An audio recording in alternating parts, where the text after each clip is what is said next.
세상에 존재하는 초대장 중에 가장 값비싼 초대장이 있다면 어떤 것일까요? 여러분들이 지금까지 가장 비싼 어떤 초대장을 받아보셨습니까? 성경에는 그 어떤 초대장과 비교할 수 없는 가장 비싼 초대장이 기록되어 있습니다. 구약의 선지자들을 통해서 하나님께서 수도 없이 이스라엘 백성들을 초대하셨던 것을 우리는 찾을 수 있습니다. 성경에 있는 네 구절을 한번 같이 읽어보도록 하겠습니다. 내가 너의 허물을 빽빽한 구름에 사라진같이 내 죄를 안개에 사라진같이 두말하였으니 너는 내게로 돌아오라. 내가 너를 구속하였음이니라. 아멘. 나 여호와가 말하노라. 배역한 자식들아 돌아오라. 나는 너희 남편임이니라. 내가 너희를 성읍에서 하나와 족속 중에서 둘을 택하며 시온으로 데려오겠고. 또 두 구절입니다. 이스라엘아 내 하나님 여호와께로 돌아오라. 내가 불의함을 인하여 엎드러 졌느니라. 여호와의 말씀에 너희는 이제라도 금식하며 울며 애통하고 마음을 다하여 내게로 돌아오라 하셨나니. 아멘. 이것들은 하나님이 사람인 선지자들을 통해서 주신 초대장들입니다. 하지만 하나님의 아들이신 예수님께서 직접 우리를 초대하신 것은 성경에 단 3번 나옵니다. 이는 세상에 있는 어떤 초대와는 비교할 수 없는 거룩한 초대입니다. 왜냐하면 그분은 초대장을 들고 하늘에 계신 그분께서 직접 내려오셔서 우리에게 전해주셨기 때문입니다. 오늘 우리는 그 초대장을 받고 여기에 나온 것입니다. 우리는 그 황송하고도 거룩한 초대를 받아 오늘 이 자리에 나왔고, 오신 분들에게 하나님께 감사하여서 율동을 하고 연주를 드린 것입니다. 우리 옆분들에게 정말 진심으로 축하합니다. 잘 오셨습니다. 이렇게 인사하겠습니다. 정말 진심으로 축하합니다. 잘 오셨습니다. 예수님께서 직접 주신 초대장은 3개라 그랬습니다. 먼저는 어떤 초대장일까요? 오늘 본문의 말씀이 그 초대장입니다. 쉼을 위한 초대입니다. 수고하고 무거운 짐진 자들아 다 내게로 오라. 내가 너희를 쉬게 하리라 하는 초대입니다. 이 세상에 오셔서 같이 인생들과 함께 살아보셨던 예수님은 우리의 삶이 쉽지 않다는 것을 아셨습니다. 우리가 수고하며 무거운 짐을 짊어지고 사는 것을 주님이 다 보시고 아신 것이죠. 주님은 고달픔의 원인도 자세히 아십니다. 사람들 대부분의 피곤함은 욕심으로부터 일어납니다. 그리고 욕심스러운 사람들로부터 어려움을 겪기도 합니다. 서로 성격이 안 맞아 다투는 피곤함도 있습니다. 욕심이 우리가 없다 할지라도 세상에 일어나는 가득한 욕심들이 우리를 편하게 두지 않습니다. 홈쇼핑을 보신 적이 있으실 겁니다. 그것을 보다 보면 무언가 손해보는 것 같은, 저것을 사지 않으면 내가 큰 손해보는 것 같은 생각에 휩싸인다 그러죠. 그리고 그것을 클릭해서 구입하면 큰 이득을 얻는 것처럼 최면을 거는 것이 홈쇼핑이라고 하죠. 홈쇼핑을 보고 있으면 사든 안 사든 피곤합니다. 또 스마트폰 속에도 TV 속에도 길거리나 전철 속에도 그런 광고들은 넘쳐납니다. 게임을 하느라 눈이 충혈되고 도박을 하느라 정보를 보고 듣고 주고받느라 피곤합니다. 그러므로 솔로몬 왕은 전도서에 이렇게 고백했습니다. 우리 함께 읽어보겠습니다.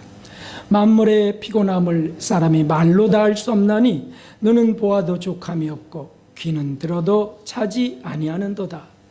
이런 피곤한 세상에 우리 예수님이 오신 겁니다. 그리고는 초대하고 계십니다. 수고하고 무거운 짐진 자들아 다 내게로 오라. 내가 너희를 쉬게 하리라. 이것은 진실입니다. 세상 어디에서도 이 고단함을 벗어날 수 없습니다. 예수님께로 나아가야 진정한 쉼을 얻을 수 있습니다. 왜 그런 줄 아십니까?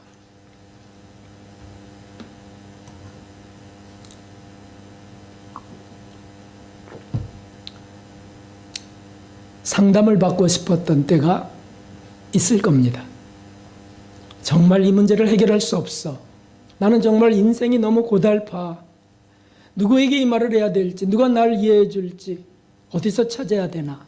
그래서 자신의 깊은 비밀들을 털어놓을 사람을 찾아요. 그래서 상담사들이 존재합니다. 그러나 전문 상담사와 상담하려면 최소 시간당 20만 원 이상을 주어야 합니다. 그러니까 또 피곤한 거라. 그리고 상담사마다 상담의 내용이 다 같지 않습니다. 뭘 믿어야 할지 모르겠습니다. 그것도 피곤합니다. 그러나 예수님께로 가면 모든 복잡한 계산이나 체면이나 자존심들은 다 던져버려도 됩니다. 왜냐하면 그분은 우리의 죄 때문에, 우리의 욕심 때문에 오셔서 제물로 희생되어 죽으신 분이기 때문이죠. 그리고 사흘 만에 부활하신 구주이시기 때문에 우리가 나아갈 수 있는 것입니다. 모든 죄와 불행, 죽음조차도 다 이기고 정복하시며 그 문제를 풀어주실 그분 앞으로 우리가 나아갈 수 있는 것이죠. 조금 전에 보셨던 타이타닉의 그 사건은, 그 비극은 역사 속에 엄연히 존재했던 사실입니다. 1,500명이 한순간에 그 밤에 다 얼어버렸습니다. 그 속에 이 예수님의 초청장을 들고 탄 그 하틀리라는 분이 있었죠. 그분은 복음을 전하기 위해서 탔다고 했습니다. 그리고 마지막 순간 배가 쪼개지고 다 끔찍한 비극이, 생애 처음이자 마지막인 비극이 벌어졌을 때 그는 그들을 위로하면서 내 주를 가까이 하리함이라는 찬송을 연주합니다. 그는 죽음이 두렵지 않았을까요? 그러나 그는 예수님을 진정으로 믿었던 분이었습니다. 그래서 예수님을 믿으라고 외치면서 연주를 하고 그들을 위로하고 하늘로부터 오는 평화가 무엇인지, 우리의 육체는 죽지만 우리의 영혼은 죽지 않는다는 사실을 아름다운 화음 음악으로 전하였습니다. 그렇습니다. 우리 예수님은 진정한 상담사이십니다. 그분은 말씀하시기를 내가 곧 길이요 진리요 생명이라고 하셨습니다. 예수님이 진정한 상담사인 이유는 그분이 우리의 고통을 다 아시고 우리의 고통을 대신 담당하신 분이었기 때문이에요. 죽음의 고통도 그는 경험하신 분이죠. 더구나 그분은 우리를 함부로 억압하거나 윽박지르거나 공갈, 협박하지 않으십니다. 사랑으로 품으십니다. 오늘 본문의 29절에 이런 말씀이 있습니다. 함께 읽어보겠습니다. 나는 마음이 온유하고 겸손하니 나의 멍에를 메고 내게 배우라. 그러면 너희 마음이 쉼을 얻으리라. 아멘. 멍에를 함께 메신다고 하셨습니다. 멍에는 두 마리의 소가 함께 매는 기구입니다. 그래서 힘세고 숙달된 소가 이제 배우려는 경험 없는 소를 함께 묶어서 힘센 소가 가는 대로 그 배우는 소는 따라가게 되어 있는 것이 이스라엘의 멍에입니다. 예수님이 그 멍에를 우리와 함께 메신다고 지금 말씀하고 계신 거예요. 이것이 얼마나 자상하고 얼마나 따뜻한 사랑인지. 그리고 주님 말씀하셨어요. 내 멍에는 쉽고 가벼움이니라. 왜냐하면 예수님이 짊어지셨기 때문에. 우리는 거기에 옆에 따라가면 되는 것이죠. 그러므로 그 예수님이 자유에 대하여 말씀하셨습니다. 함께 읽겠습니다. 그러므로 예수님께서 자기를 믿은 유대인들에게 이르시되 너희가 내 말에 거하면 참내 제자가 되고 진리를 알지니 진리가 너희를 자유케 하리라. 아멘. 그 진리로 우리를 자유케 하신다는 것이죠. 내게 와서 배우라. 내가 진리를 알려줄 것이고 그 진리가 너희를 자유케 할 것이야. 세상의 피곤으로부터 너희를 구원할 것이야 라고 하는 것이죠. 그분이 어련히 우리의 앞길을 인도하신다면 무엇이 걱정이겠습니까?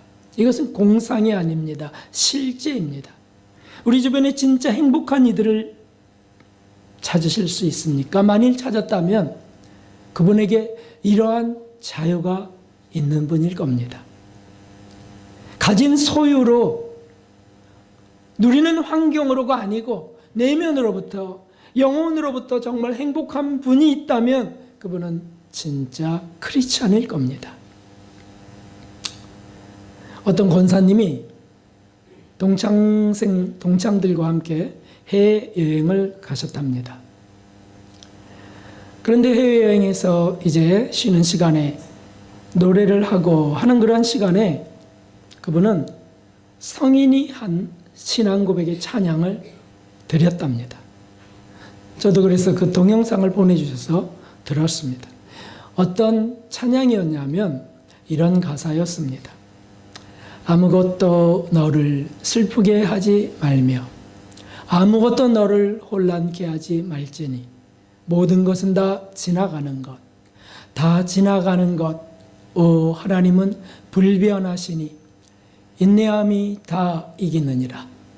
하나님을 소유한 사람은 모든 것을 소유한 것이니 하나님만으로 만족하도다. 이것이 유명한 성가예요. 그것을 아주 행복하게 부르시는 그분의 모습과 그분을 쳐다보고 있는 그 동창생들의 모습이 짧은 동영상이지만 거기에 담겼습니다. 제가 그것을 보고 깜짝 놀란 게 있어요. 거기 모인 분들은 큰 부자들도 있었고요. 남편이 높은 직위의 분들도 계셨습니다. 그런데 표정들이 행복하지 않았습니다. 심각하긴 했습니다. 그러나 행복하지 않았어요. 그래서 제가 이렇게 문자를 보냈습니다. 권사님, 다들 심각하게 보이네요. 권사님처럼 행복한 밝은 분도 안 보이네요. 정말 감사하지요. 답장이 왔습니다. 맞아요, 목사님. 제가 제일 평안하고 행복한 것 같아요. 실제로 그 동영상을 보면 누구든지 볼 수 있어요. 그분은 왜 그렇게 행복했고 세상 것 많이 누린 그분들은 왜 표정들이 그렇게 딱딱하고 또는 우울하고 또는 심각했는지요? 그렇습니다. 예수님의 초대장을 받고 온유하고 겸손하신 그분께 나가 배우는 이들은 진정한 평안을 선물로 받는 것입니다. 행복해지는 겁니다. 왜냐하면 예수님이 행복의 시작이기 때문입니다. 할렐루야. 이것을 믿으시면 행복이 시작될 줄로 믿습니다. 그 초청을 거절하지 마십시오. 감사함으로 받으시는 행복한 저와 여러분 되시길 주님의 이름으로 축원합니다. 두 번째, 예수님이 말씀하신 초대장이 있습니다. 이 초대장은 천국으로의 초대입니다. 마태복음 22장에 예수님 말씀하셨습니다. 천국은 마치 자기 아들을 위하여 혼인잔치를 베푼 어떤 임금과 같으니 그 종들을 보내 청한 사람들을 혼인잔치에 오라 하였더니 오기를 싫어하거늘 다시 다른 종들을 보내며 가로되 청한 사람들에게 이르기를 내가 오찬을 준비하되 나의 소와 살찐 짐승을 잡고 모든 것을 갖추었으니 이 혼인잔치에 오소서 하라 하였더니 그런데 많은 사람들이 이 초대를 거절했습니다. 하나님은 이 거룩한 초대를 거절한 자들을 그리고 멸시한 자들을 진멸하신다고 말씀하고 계십니다. 이 말씀이 뭡니까? 천국의 초대장에 대한 말씀입니다. 수많은 사람들이 그저 이 세상에서만 잘돼 보려고 애를 씁니다. 그래서 피곤합니다.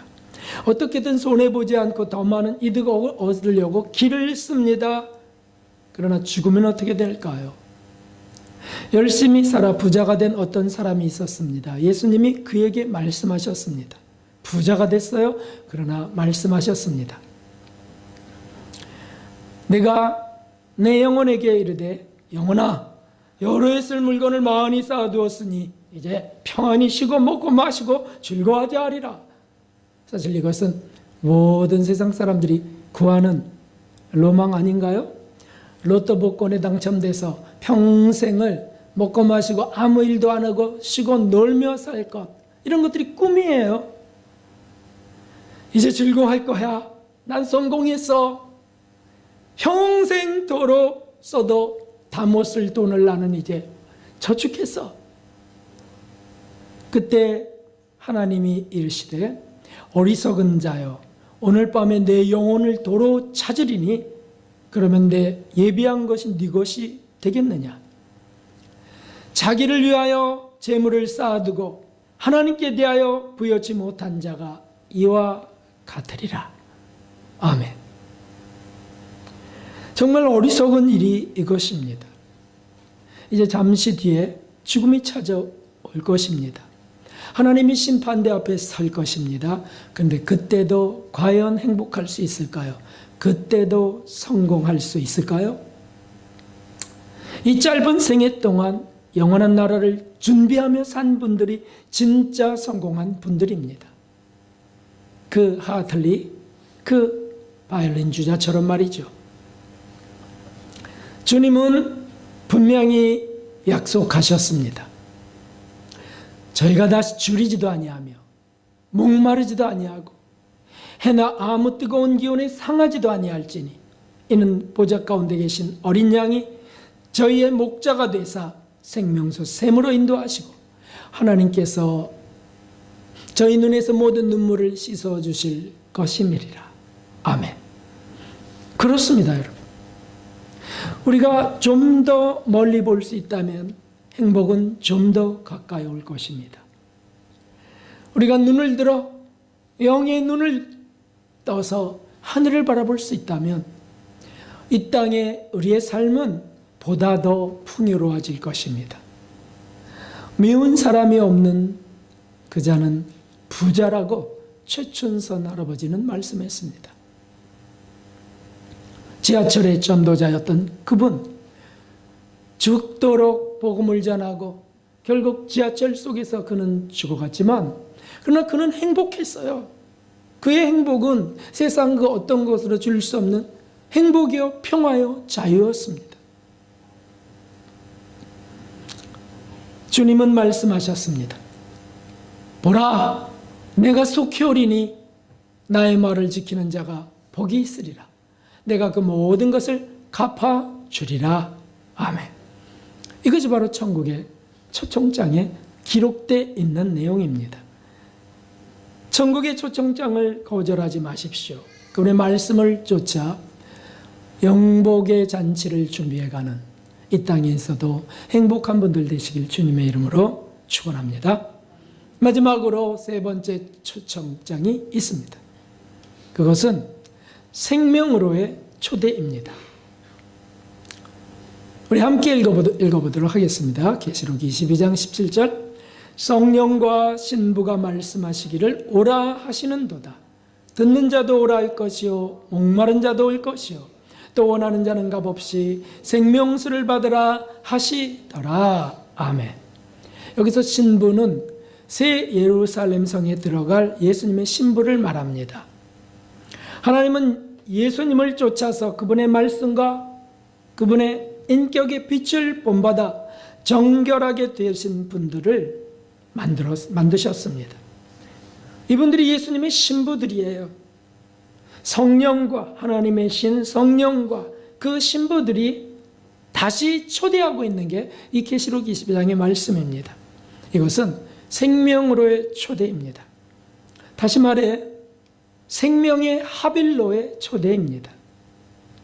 사랑하는 성도 여러분, 여러분은 무엇과 하나가 되고 싶으십니까? 세상의 명예와 하나가 되고 싶으십니까? 아니면 애인들이 그냥 육체적으로 하나가 되기를 바라는 것은 그 정도뿐일까요? 그것은 욕망 속에 있습니다. 돈과 하나가 되고 싶은 분, 명예와 하나가 되고 싶은 분, 또는 커다란 저택과 하나가 되고 싶은 분들도 계십니다. 그러나 그런 것들은 우리에게 영원한 행복을 줄 수 없습니다. 우리에게 자유를 줄 수 없는 건 더 말할 것도 없습니다.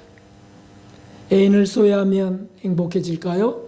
아니요. 애인 때문에 구속되는 것일 뿐입니다. 진정한 자유와 평화와 행복은 생명으로 하나가 되는 것이에요. 생명으로 하나가 되는 것이 무엇을 말할까요?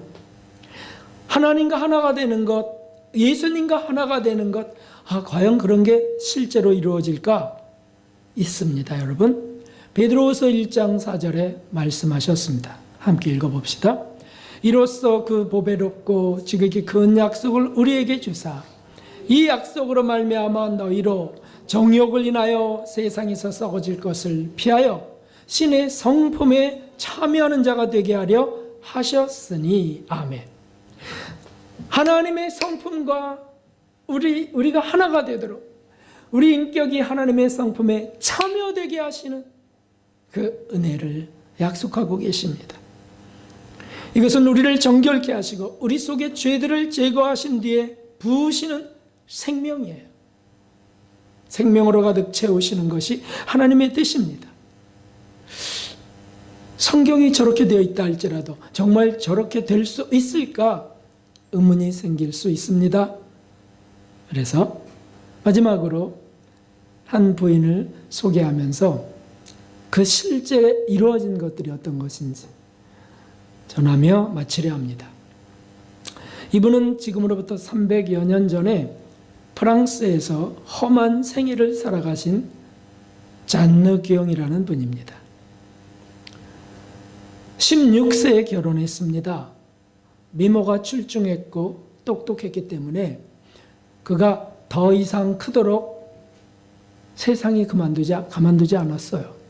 그래서 결국 16세에 결혼하게 됐는데 결혼하는 날부터 지옥이 시작됐습니다. 남편과 시어머니와 하녀의 핍박 속에서 나중에는 그 아들도 그걸 배워갖고 거기에 참여합니다. 그래서 상상하기 어려운 끔찍한 결혼생활, 정말 지옥 같은 결혼생활을 그가 10여 년을 하게 됩니다. 28살이 됐을 때 과부가 되어버립니다. 남편이 죽고 그리고 예수님을 진실하게 믿기 때문에 그 이유로 인해서 감옥에 갇혀버리고 말아요. 당시에 프랑스가 그런 시대였습니다. 그래서 10수년을 감옥에 갇히게 되고 그러니까 10여 년을 결혼생활, 지옥 같은 결혼생활. 근데 드디어 이제 벗어났다, 남편이 죽어서 벗어났다 할 때 다시 또 저 사람 잘못된 교인 아니야? 해갖고 이단정죄를 받고 이런 식으로 돼서 감옥에 또 10수년을 갇히게 됩니다. 그런데 그 핍박 생활 속에서도 그는 이 거룩한 초대의 자신을 다 바쳐 갔습니다. 쉼을 주겠다고 하는 예수님을 쫓아서, 천국을 주시겠다고 하는 그분을 쫓아서, 생명의 합일에 이르게 하겠다는 그분의 약속을 쫓아서 계속해서 기도하며 나아갑니다. 결국 그 선물을 실제로 받게 됩니다. 그는 이렇게 고백합니다. 시련의 상황을 지나왔을 때 나는 염려했던 것처럼 나 자신이 어두워진 것이 아니라 정결하게 되었음을 발견했습니다. 나는 어떤 것과도 견질 수 없을 만큼 아주 소박하고 헤아릴 수 없을 만큼 무한하게 하나님을 소유하게 됐습니다. 생각이나 욕망에 있어서도 모든 것이 투명해져 버렸고 솔직해졌고 하나님 안에서 상실된 영혼, 그게 무슨 뜻이냐면 합일돼 버렸기 때문에 나라고 하는 자아가 사라져 버렸다는 거예요. 하나님 안에서 상실된 영혼은 이기적인 움직임이 없이 진실하고 섬세해졌습니다.